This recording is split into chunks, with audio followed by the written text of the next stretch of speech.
Scott Sumner at The Money Illusion wrote a very interesting post on utilitarianism.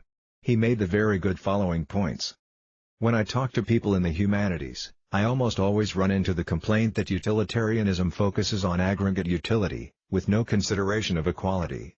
Perhaps the utilitarian policy criterion doesn't explicitly mention equality, but utilitarianism is actually a radically egalitarian value system in two different senses. The first is conceptual. Utilitarianism treats the well-being of every human being equally, and Peter Singer would even include animals in this calculus. It doesn't merely say love thy neighbor, it says that one should care just as much about the well-being of a stranger in a faraway country, as one's family or friends.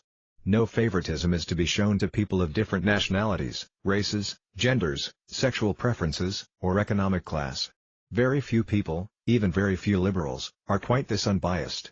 For instance, in their proposals for domestic and international transfer programs, most liberals act as if they care far more about the poor in their own country than the poor in other countries. The second argument is more pragmatic. Although utilitarianism would theoretically allow for a highly unequal distribution of wealth, as a practical matter it almost certainly favors egalitarian distributions. Other things equal, as an extra dollar is probably valued by a poor person much more highly than by a rich person. Thus, rather than viewing egalitarianism as a separate liberal value, I believe that it makes more sense to view it as an implication of utilitarianism.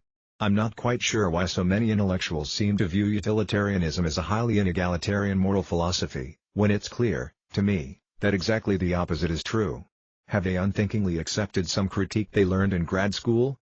In other words, under this thinking, if the efficiency of a policy makes everyone better off, then any resulting inequality is justified. Otherwise not. Do these facts put us in a position to expound a doctrine that might be aptly called win-win utilitarianism?